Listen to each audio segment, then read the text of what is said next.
Welcome to nohacks.show, a weekly podcast in which smart people talk to you about better online experiences.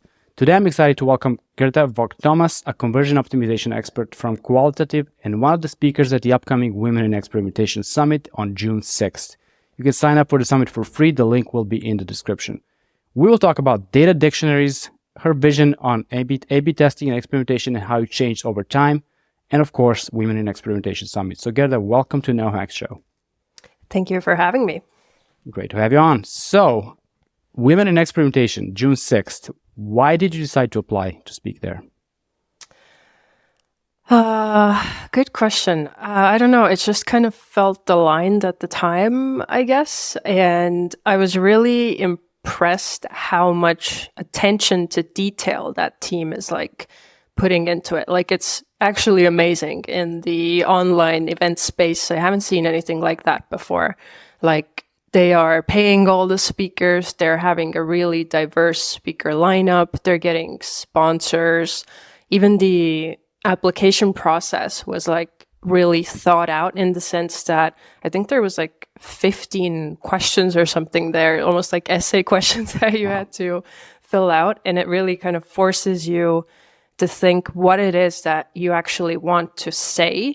And it's not just about like, I don't know, me and the other speakers self-promoting ourselves. Like, I think each of us has actually thought through what it is for the listener that is the like main takeaway. And that's often what is like the criticism about like different kinds of events too, is that it's mostly about the speakers. But I think we're all working pretty hard to make it usable so people would actually be able to take something away from it and apply it in their own work. That's very cool. And what was that process? You mentioned 15 different questions. I mean, recording a video. I know Trini is making you record like an introduction, video, audio, whatever it is. What was that application process like? Yeah, so there was like writing questions, basically just what it is that you want to communicate, what is the takeaways, all that. A video recording as well, just kind of why you want to apply and what's your experience in the industry and all that kind of stuff. And then obviously like leading up to the event, we're all just doing a bunch of promotion as well. And honestly, again, like hats off to Daphne, Lucia, and Trina. Like, they're promoting the crap out of this event, like with their own resources.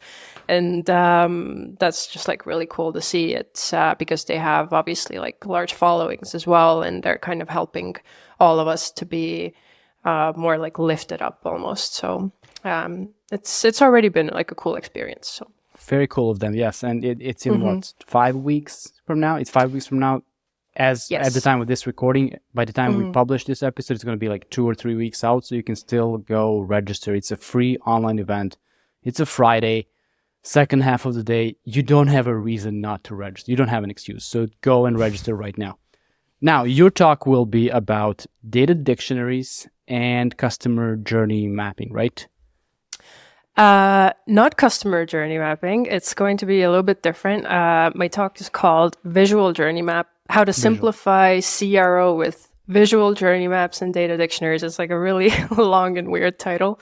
And you just asked me before too, like, how are you going to talk about all this stuff in like 25 minutes? Yeah, I'm going to keep it high level because I know that most people who are attending these events, like, they're probably already doing experimentation. And I'm going to be including like resources that they can dig into later as well. So the talk is going to be just kind of trying to be more inspirational and maybe nudging people to think about doing things in a bit of a different way to make their life easier later on in their projects. Very cool. And yes, 25 minutes. I cannot wait to see how you go through all of that. But let's give them a teaser right now. Good luck. Let's give them a teaser and let's talk about data dictionaries. This is something that the term, I never heard it in CRO like used in the companies I worked at. It's cool. Also very cool that an Estonian is talking about dictionaries. If you don't know, it is the most difficult language to learn, together with Finnish, of course. So we have an expert to teach us about the dictionaries. Tell me what they are. What is a data dictionary? Yes, let's define it, shall we? So data dictionary, it could be a file, a hub, or basically an Excel sheet, a document, whatever. You can use whatever tool you like. I specifically am going to be talking about an Airtable template. But what it is a place where you and your team document in a human readable way what it is tracked on your website, how and why. And ideally, all of your marketing team should be able to read and use it, even if they are not data analysts. And why I am talking about it is, as you kind of already mentioned, most companies that I have worked with, or basically all companies that I have worked with in the past 7 years, none of them have it. So it just kind of makes the CRO life like so much harder. And I think most marketing teams kind of get by without it because maybe they have HubSpot or something else. They're used to kind of pulling data together from different sources. And, that's fine. Like nothing's ever perfect in the data world. But I think when you start an experimentation program, it becomes painfully clear why you need one, because suddenly you need to track conversions and KPIs very clearly, because otherwise there's no point in running tests. You can't analyze them. Absolutely. And it's equal parts about the benefits of having a data dictionary and the losses that you get by not having one, right? Or the trouble you will run into by not having one. So give me some real world applications of a data dictionary. So I guess like... to just ask you, conversions and key events, does that qualify as something that should be put in a data dictionary? You know what Google Analytics did? Yeah, I've been warned many times not to give like too much away. So I'm trying to be like general as possible. I've been warned too. Hi, Trina. Yeah, hi, Trina. So yeah, I guess like maybe focusing on the problems. It's like, so first, like real world problem is that people change jobs all the time and companies grow. And very often when we start a CRO project, we just kind of go in and their analytics setup has been worked on by 7 different agencies and 7 different data specialists, and none of them actually know how a conversion fires on the site. And then we have to do all this extra work before we can launch a single test. And that's kind of like always a little bit of a disappointment for both sides as well. And very often we see things like conversions being counted twice because a tag is firing at the wrong time. And that also puts like a huge dent on the experimentation program, because you do all these MDE calculations up front and, you kind of paint a picture of what we can even do with experimentation. And then you start digging into the analytics and realize there's no documentation, nothing, and the numbers are all wrong, right? So that's kind of like, I guess, the general problem that we are solving with putting this work up front and creating a human readable dictionary that will actually help us understand what is going on. Is it always easy to explain to a client that they need this? Because, it works. Is it ever easy? Let me rephrase that. Is it ever easy to explain this to a client? Because what you're selling them, like, why they need it. Mm-hmm. It works without it, kind of. That could be what any client will tell you. So how do you convince them? Yeah, it is hard because unfortunately, most marketing people are very used to working with data sets that are not probably correct and that have to be pulled from like a million different sources to even have some understanding of what's going on. But like kind of as I alluded to, once they get to the point where they really want to get an experimentation program going, then it becomes easier to explain it a little bit, because you're just like, hey, like if your conversions are not counted right, or you don't even know how a conversion happens on your site, we can't really run that cool test that you designed. And that's kind of like this aha moment, like, oh, okay, this is why we need it. Like we need to get this stuff fixed before we can run all those cool tests that we put together through our research and, through wireframes and hypotheses and all that. So it all kind of like works together in that way. So it's not easy to sell that. That's what you told me. That's what you just told me. Yeah. It's almost impossible to sell, but you have to sell it anyway. For the rest of your talk, let's leave that for June 6th, and everyone will sign up, I'm sure, and everyone will show up and listen to you and the other 9 speakers, right? It's 10 total. Now, Yes. Let's talk about a blog post you published last week at Koalatative. I said it well this time. I said it properly this time. So, you wrote about evolution in your views on A/B testing and experimentation over the last 7 years. So, I'm not going to ask you how long have you been doing A/B testing and experimentation, because it's in 7 years. in that blog post exactly. Yep. But I'm going to read the topics that you mentioned there, and when you want to talk about one, let's cover 2 or 3. When you want to talk about one, just tell me to stop and let's talk about it. So, statistical significance, analytics setups, sliders, carousels, and all the other blinking Okay, let's offers. talk about the sliders. Let's talk about that. Yes. Awesome. I was hoping. Yeah. So, 7 years ago, what was the view on sliders? I don't know. 7 years ago, when I started working on e-coms and doing research, it pretty much like almost always seemed that when we tested removing it, things kind of started looking up, like with add to carts and conversions, because especially in e-coms, when there's like so many of these blinking offers as the first thing that you see on the web, it tends to be pretty distracting. And like my current belief still is that they result usually from the lack of internal understanding of what is the most important thing to kind of use the most important real estate on the site for. But I have now seen several tests where people have removed them and the conversion tanks. So, wow. But what do they put there instead of the slider? Like, that's a big question.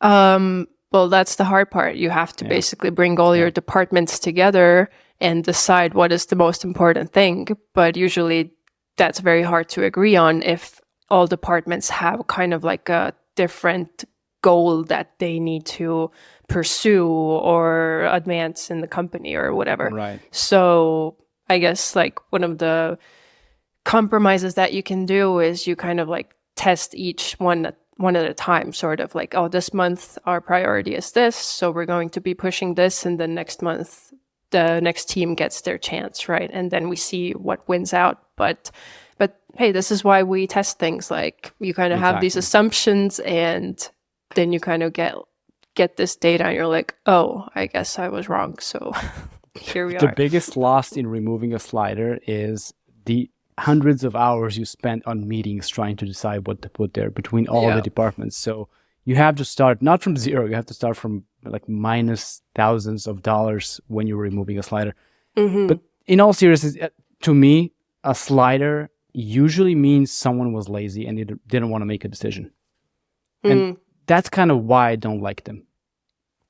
Mm-hmm. I mean, there's different ways to execute them too. Like, I think there's a subtle difference between if you put like a full-on blinking video or a carousel that changes a slide after every 1.2 seconds, or you give the customer kind of like the power to actually click through them at their own pace, or if it's a video, they can pause or play it. Like, kind of just, it's always about giving the customer the control over their own sort of digital environment, right? Absolutely. But another thing about sliders, those big homepage hero sliders, is usually it takes a JavaScript to load it, a JavaScript file. That's going to add quite some time to your largest contentful paint, to whatever metric you're tracking. It's going to make your page appear to be slower than it actually is. So that's one big reason to not have a slider as a default option. Just think about it. Maybe you need it, but you need to know that you need it. Yeah, always do the site speed analysis as well to see what's actually happening. So, and most of the sliders are not executed well. Like, they're horrible. You use a script that someone wrote 7 years ago. It's available. It's free, and like, it's not great. Moving on. Sliders, not good 7 years ago. Not good now. Your opinion has not changed. Neither has mine. Your CRO fate is not sealed by your traffic numbers. Spending hours on perfect reports, and stop me at any time. Overlapping A/B tests. Hippos? Yeah, maybe the hippos part is interesting too. So I think 7 years ago there was like a lot of who kind of LinkedIn posts and that kind of stuff about it, how, and even now still people are like, oh, like we shouldn't do things based on opinions, and all these people's opinions are so out of touch and whatever, because they're not in the weeds every single day. But I think that became painfully clear to me, especially when we started Koalatative and, getting our own kind of projects and having to play more of that politics side in bigger companies. It's like, yeah, maybe their opinion is not as in touch as the sort of specialists ones, but like you're never going to push your tests through or gain any momentum if you don't have the backup of those higher ups, right? Like their opinion does still matter, and you need them on your side. Number one, it matters just by default because they're paying for it. So it has to matter. Number two, they know about the business they built. Like they know something you don't. Like you're hired as an expert, as a consultant, but there are things they know about this that I can guarantee you as a consultant, as a CRO expert, you will not know. Mm-hmm. So exactly. Like those my ride maybe the hippo. Maybe. That sounds wrong. But work with the hippo. Yeah, maybe they don't know the latest UX trend of, where to put the button or how to design a menu or whatever. But as you said, they know about the business because they've been there way longer than you, and they know probably their customers, hopefully, as well. So you should try to find a way to work together. And those posts making fun of hippos, like that's just like a Gen Z comedian making fun of boomers by default, because like that's what everybody does. Mm-hmm. Again, maybe not. Okay, that's number two. Let's pick one more. Not everything is worth the resources it takes. There's no universal perfect time frame for an A/B test to be live, and the CRO being a Swiss Army person is a facade. Pick one. Yeah, maybe the last one. Okay. So, that is like such a clear difference for me. When I started 7 years ago, it was kind of like, I don't know, maybe it was just where I worked or something, but like it was kind of expected that the CRO lead on the project would at least basically know how to do test analysis, how to put them live, how to do analytics analysis, how to do research, how to do all these things. And I think it was more possible back in the day, but now, like I've talked about it so much, but now with the coming of GA4 and all these data things becoming so much more complicated, I don't believe that it is possible anymore. And I don't consider myself an analytics expert, and I'm still talking about data dictionaries, right? Because it is important to kind of understand this, but I have specific people in my team implementing this stuff, right, and only focusing on the implementation side of things because it's so complicated and it requires so much of their time. It's a full-time job now for sure. CRO is becoming a mature industry because like early in the CRO days, you have one person, just, UX, testing, analytics. I don't know what else, but now, like, as you get more specialized roles, I think it's better for the industry. This was all 7 years from now versus now. Now, what's your hottest take about where CRO will be 7 years from now in the future?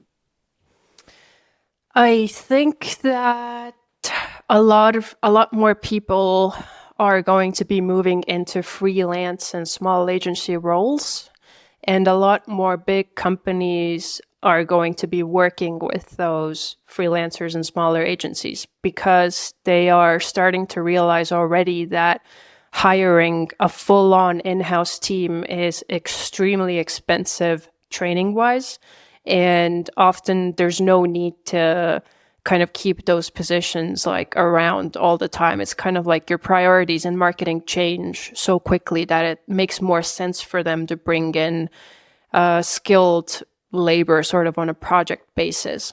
And, some people will win from it, others will kind of, lose. But I think it's already happening. Like this trend is going to continue in a more major trend, way. Yeah. Mm-hmm. I think it's happening. Mm-hmm. And it's kind of like those companies, I think they will still maintain almost like this skeleton marketing crew that is kind of like holding the fort and running the strategy. but then they're like, oh, this month we need to build, I don't know, a social media strategy from scratch. So let's bring in a specialist who will help us do that in the next 6 months. And then maybe they go on like a lightweight retainer or something, so we can put more resources to like, I don't know, CRO or SEO or whatever else we need. Like, it's not probably for most companies attainable to maintain all these specialists on like a full-time job. I like that vision. I really do. I hope that becomes a reality. Not in what's that, 2031, before that. I hope it happens before that, because that would be really, really nice. I mean, the end result would be better. More people would be educated. If you have like an expert team join you for 3 months or 6 months to set the table, you'll learn from them. Like, you continue with the knowledge that they leave behind. Yeah, I hope that happens.